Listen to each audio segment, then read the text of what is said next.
নমস্কার। আজকে বিশ্বরাশিকে নিয়ে বলবো। বিশ্বরাশির ক্ষেত্রে রাহুকে নিয়ে। রাহু তো কর্মের ঘরে অবস্থান করছে কুম্ভ রাশিতে, কিন্তু যাদের জন্মকুষ্ঠিতে রাহু এই সমস্ত নক্ষত্র রয়েছে তাদেরকে হতে হবে বিশেষভাবে সাবধান, কারণ সাবধানের মান নাই।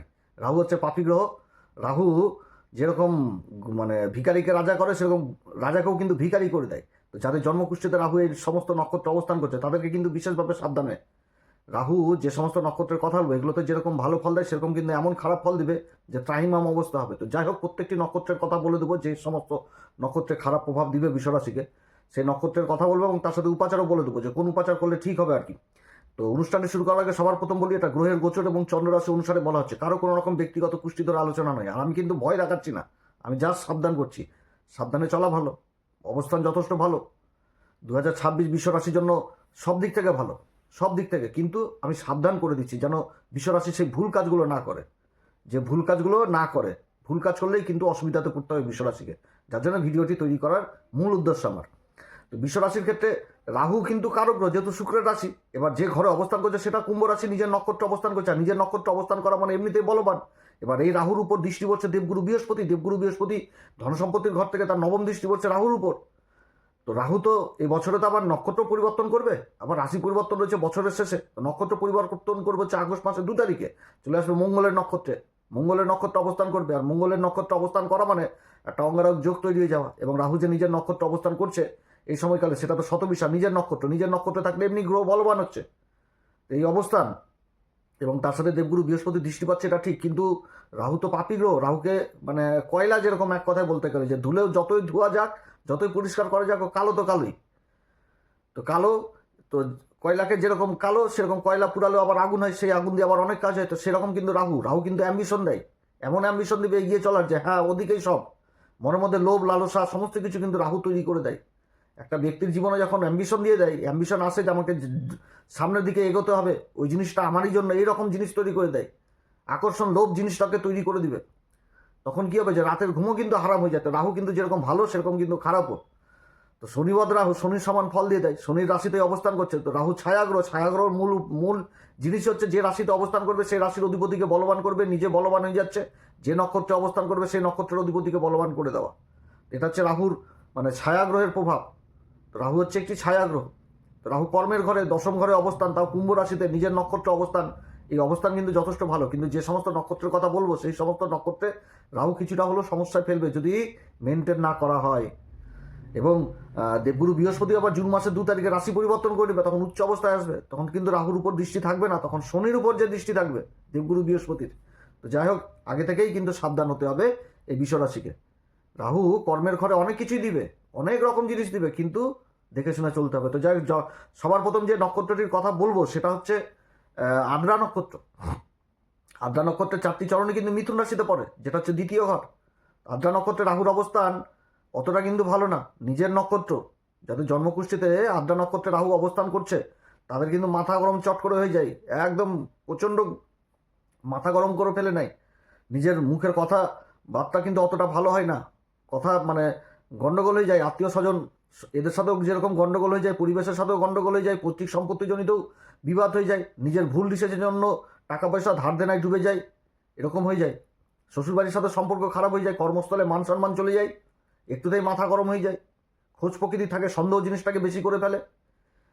মুখের কথার জন্য আত্মীয় স্বজনদের সাথে গন্ডগোল, মুখের ভাষা হবে প্রচণ্ড কর্কশ, চোখে মুখে মিথ্যা কথা বলবে, এরকম হয়ে যায় কিন্তু। আর সন্দেহ করবে প্রচণ্ড। এই আদ্রা নক্ষত্রের অধিপতি হচ্ছে কি রুদ্রদেব, রূপান্তরের একটা ভয়াবহ রূপ। রুদ্র শিবের একটা রূপ, যে রূপটাতে মানে প্রচণ্ড একটা ধ্বংসকারী রূপ, এক কথায় বলতে গেলে। যে একটা কোনো কিছু জিনিস যখন রূপান্তর হবে তার আগে যে একটা ধ্বংস হয়, সেই জিনিসটা কিন্তু আদ্রা থেকে বুঝায়। আর আদ্রা নক্ষত্রে রাহুর অবস্থান অতটা কিন্তু ভালো নয় বিশ্বরাশির ক্ষেত্রে, যাদের জন্মকুষ্ঠিতে মানে আদ্রা নক্ষত্রে যাদের জন্ম। তো তাদের ক্ষেত্রে একটি কথা বলবো, যে অবশ্যই ভোলে আবার বিশেষ অভিষেক করবেন মহামৃত্যুঞ্জয় মন্ত্রে, এবং সোমবার করে ভোলে আবার বিশেষ অভিষেক করবেন, বিশেষ মুদ্রাতে মহামৃত্যুঞ্জয় মন্ত্র জপ করবেন। তাহলে কিন্তু যথেষ্ট 2026-এ ভালো ফল পাবেন। এবং যে কোনো কাজ করতে গেলে মুখের বাণী এবং যে কোনো ডিসিশন ধীরে সুস্থে নিতে হবে। কোথাও কোনো জায়গায় যদি ইনভেস্টের ব্যাপার উঠে আসে তাহলে অবশ্যই কিন্তু ইনভেস্ট ঠিক মতন করে নিতে হবে, মানে করতে হবে। এক কথায়, যে বন্ধু বান্ধবের পাল্লায় পড়ে ইনভেস্ট করে দিলাম, কাগজপত্র ঠিক নাই, এগুলো কিন্তু দেখে শুনে করতে হবে 2026-এ, না তো কিন্তু বিপদে পড়া লাগবে। বেফাস কথাবার্তা, সন্দেহ, এগুলো কিন্তু করলেও কিন্তু অসুবিধায় পড়তে হবে। অতএব বিশ্বরাশি এদিক থেকে সাবধান। এরপরে যে নক্ষত্রটা বলবো সেটা হচ্ছে অশ্লেষা নক্ষত্র। অশ্লেষা নক্ষত্রে রাহুর অবস্থান এটা মানে খুবই মারাত্মক হয়ে যায়। নিজের জিনিস ছাড়া বুঝে না, নিজের জিনিস শুধু নিজের জিনিসই বুঝবে, কিভাবে নিজের জিনিসকে সংগঠন মানে করবো আর কি, যে কোনো কিছু যদি মানে ধরে নেয় যে ওটা আমার লাগবে, তো সেই জিনিসটার দিকে কিন্তু ঝোঁক বেরিয়ে যাবে, যতক্ষণ পর্যন্ত পাবো না ওটাই শুধু মাথার মধ্যে ঘুরতে হবে। তার জন্য লোকের সাথে গন্ডগোল অশান্তি করে নেওয়াও মানে কোনো ব্যাপার না, ইজি। বেআইনি পথ জিনিসটা চলে আসবে, ইন্টেনশনটা খারাপ হয়ে যাবে। মানে অশ্লেষাতে থাকা মানে কি, যে যেরকম ধোকাবাজি হয়ে যায় সেরকম কিন্তু ধোকাও খেয়ে নেয়। কারণ অশ্লেষা সর্প, সর্প কিন্তু খোলস ত্যাগ করে, সেরকম কিন্তু রং এখনই এক কথা পরক্ষণে আর এক কথা, যার জন্য কিন্তু মান সম্মান হানা নিয়ে যাবে।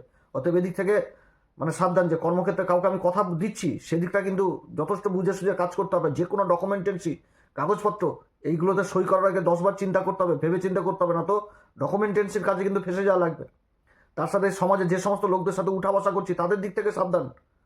কারো মুখের কথাতে বিশ্বাস হবে না, এখানে কাগজপত্র কথা বলবে, ছোট ভাই বোনদের সাথেও সম্পর্ক খুব খারাপ করায়, গন্ডগোল অশান্তি হয়ে যায় অশ্লেষাতে যখন এই রাহু অবস্থান করবে কর্কট রাশিতে। এই বিশ্ব রাশির ক্ষেত্রে ছোট ভাই বোনদের সাথে গন্ডগোল হয়ে যায়, সমস্যায় পড়ে যাওয়া লাগে, মিল মহব্বত থাকে না, জায়গা জমি সয় সম্পত্তি নিয়ে একদম গন্ডগোল অশান্তি হয়ে যাবে। কর্মের দিকটা যে কোনো কাজ হয়তো পিতা করছে, তারপরে তার সন্তানরা করবে, সেই কর্মকে ভাগাভাগি নিয়ে গন্ডগোল অশান্তি লেগে যায় এই অশ্লেষাতে, এরকম পরিবেশ হয়ে যায়। তো এই নক্ষত্রেও কিন্তু শিবের উপাসনা, ভোলে বাবার উপাসনা, বিশেষ অভিষেক এগুলো কিন্তু প্রয়োজন রয়েছে এই অশ্লেষা নক্ষত্রে। এরপরে যে নক্ষত্রটার কথা বলবো সেটা হচ্ছে মঘা নক্ষত্র। মঘা নক্ষত্র কেতুর নক্ষত্র। এই নক্ষত্রে রাহুর অবস্থান যত ভালো না। এই নক্ষত্রটায় পড়ছে হচ্ছে সিংহ রাশিতে, যেটা হচ্ছে বিশ্ব রাশির ক্ষেত্রে চতুর্থ ঘর। মায়ের সাথে সম্পর্ক খারাপ করিয়ে দিবে এবং বন্ধু বান্ধবদের সাথে সম্পর্ক খারাপ করিয়ে দিবে। ছলচাতুরি জিনিসটা বেশি হবে, যেরকম বন্ধুদের কাছ থেকে ধোকা খাবে সেরকম আমার বন্ধুদেরকেও ধোকা দিয়ে দিবে, অশান্তি গন্ডগোল হয়ে যায়, জায়গা জমি সয় সম্পত্তি নিয়ে গন্ডগোল, এমন গন্ডগোল হবে যে মানে কোর্ট কেস মোকদ্দমা পর্যন্ত দৌড়াবে এই মঘা নক্ষত্রে। এই মঘা নক্ষত্রে যে সমস্ত মানে বিশ্বরাশির জাতক জাতিকাদের রাহু রয়েছে, যারা রাজনীতির সাথে জড়িত রয়েছেন তারা বিশেষভাবে সাবধান। আর এদিকে যে অশ্লেষা নক্ষত্র বললাম, এই অশ্লেষা নক্ষত্র যারা অনলাইন ব্যবসার সাথে যুক্ত রয়েছেন বা কমিউনিকেশন বা ইলেকট্রনিকের কাজের সাথে যুক্ত রয়েছেন, তারাও কিন্তু বিশেষভাবে সাবধান, এই সমস্ত দিকে অসুবিধা তৈরি করবে। আর মঘা নক্ষত্রের জায়গা জমি সয় সম্পত্তি নিয়ে কিন্তু অশান্তি গন্ডগোল করে দিবে, বাড়িঘর মানে ভাগ বাটোরা নিয়ে গন্ডগোল করে দিবে। এবং এই নক্ষত্রে থাকা মানে বাড়ি থেকে দূরের থাকা, এরকম তৈরি হয়ে যায়, যে বাড়িতে থাকবে না জাতক জাতিকা, শুধু বাইরে বাইরে ঘুরে বেড়াবে, আর মনে হবে যে বাইরেই যত সুখ, বাড়িতে কিন্তু সুখ নাই, সেই জিনিসটাকে করিয়ে দেয় এই মঘা নক্ষত্রে। মায়ের সাথে সম্পর্ক খারাপ করে দেয়, মায়ের সাথে ডিস্টেন্স তৈরি করে দেয়, পিতার সাথে সম্পর্ক খারাপ করিয়ে দেয়, অনেক কিছু কিন্তু হয় এই মঘা নক্ষত্রে। শত্রুতা হয়ে যায়, শত্রু জিনিসটা চলে আসে, নিজের ভুল ডিসিশনের জন্য ঋণগ্রস্ত হয়ে যায় জাতক এই এই এই নক্ষত্রে। এরপরে যে নক্ষত্রের কথা বলবো সেটা হচ্ছে কি চিত্রা নক্ষত্র। দুটি চরণ পরে হচ্ছে কন্যা রাশিতে, দুটি চরণ পরে হচ্ছে তুলা রাশিতে, মঙ্গলের নক্ষত্র। এই নক্ষত্রেও কিন্তু রাহুর অবস্থান ভালো না, সন্তান প্রচণ্ড জেদি হয়ে যাবে, সন্তানের অপকর্মের জন্য পিতামাতাদের মান সম্মান যাবে, জেদি হবে, ইন্টেনশন খারাপ হবে, ছোট থেকে মোবাইল পত্র কম্পিউটার এগুলো বেশি ঘাটাঘাটি করবে। এবং যাদের শৈশবে পড়ে যায় রাহুর মহাদশা এই বিশ্ব রাশির ক্ষেত্রে, তো শৈশবে পড়াশোনাকেও ব্যাধিত করে দেয়। এই নক্ষত্রটাও কিন্তু ভালো না, এই মঙ্গলের নক্ষত্রে রাহুর অবস্থান, গর্ভবতী মায়েদের বিশেষভাবে সাবধান। এবং তুলা রাশিতে দুটি চরণ পরে অসুখ বিসুখ হলে অসুখ বিসুখের দিকে সাবধান, কোর্ট কেস মোকদ্দমা ঝুর ঝামেলা এগুলো কিন্তু লেগে থাকে, শত্রু বৃদ্ধি করিয়ে দেয়। এই চিত্রা নক্ষত্রের তৃতীয় চরণ আর চতুর্থ চরণে রাহুর অবস্থান ষষ্ঠ ঘরে তুলা রাশিতে শত্রু বৃদ্ধি করাবে। এই যারা প্রোডাকশন ইঞ্জিনিয়ারিংয়ের কাজে জড়িত রয়েছেন বা যেখানে কোনো নির্মাণ কার্য হচ্ছে, এই সমস্ত কাজের সাথে যারা জড়িত রয়েছেন সেদিকে নিজের মুখের বাণীর দিকে যথেষ্ট সাবধান। যে পাড়াপাড়ির মধ্যে কেউ এসে বললো স্যার আমি এটা করবো, হ্যাঁ ঠিক আছে বলে দিলেন, ওটাই কিন্তু হয়ে যাবে তখন কাল, যে কি বলে দিলাম আমি তো ঝোঁকের মাথায় বলেছি, এই জিনিসগুলোতে কিন্তু সাবধান, মান সম্মান খেয়ে নেবে। আবার এরপর মানে এই নক্ষত্রে থাকা মানে বিশেষ উপাচার, সেটা হচ্ছে কি বিশ্বকর্মা প্রভুর উপাসনা করতে হবে, বাবা বিশ্বকর্মাকে স্মরণ করে যে কোনো কাজ করতে হবে, তাহলে এবার যথেষ্ট ভালো থাকবে। আর এরপরে যে নক্ষত্রটা বলবো সেটা হচ্ছে স্বাতী নক্ষত্র। এই স্বাতী নক্ষত্রের 4টি চরণই তুলা রাশিতে পড়ে, যেটা হচ্ছে ষষ্ঠ ঘর। তুলা রাশিতে পড়ছে নিজের নক্ষত্র স্বাতী নক্ষত্র, শত্রু আন্তা যোগ তৈরি করবে, কিন্তু শত্রুও তো বৃদ্ধি করবে। এবং তার সাথে কাউকে বিশ্বাস করা যাবে না, কারোর দায়িত্ব নেওয়া যাবে না। ব্যবসায়িক মুভমেন্ট, যারা ব্যবসা বাণিজ্যের সাথে বড় বড় ব্যবসা, বড় বড় লেনদেনের সাথে যারা যুক্ত রয়েছেন, যে কোনো দস্তাবেজ, যে কোনো কাগজপত্র সই করতে হলে 10বার চিন্তা করতে হবে যে আমি কোথায় সই করতে যাচ্ছি, না তো সেটাই কিন্তু কাল হয়ে যাবে। প্রথমে ছোট অশান্তি, তারপরে বড়, লিখবেন 1 লাখ হয়ে যাবে 2 লাখ, যে কাগজে সই করবেন পরবর্তীতে দেখবেন সেই কাগজ চেঞ্জ হয়ে গেছে, অতএব এদিক থেকেও কিন্তু চেঞ্জ, এবং কারোর দায়িত্ব নেওয়া যাবে না।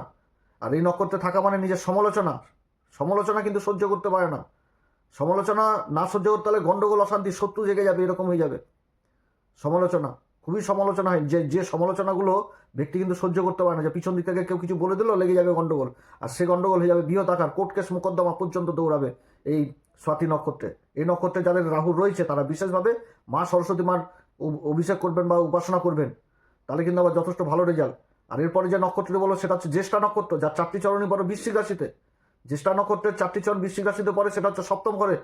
তো সপ্তম ঘরে রাহুর এই নক্ষত্র অবস্থান মোটেও ভালো না, দাম্পত্য জীবনে অশান্তি করে, সংঘর্ষ বৃদ্ধি করেই দেয়, দাম্পত্য জীবনে অশান্তি করেই দিবে, বিচ্ছেদের মতন অবস্থান তৈরি করে দিবে।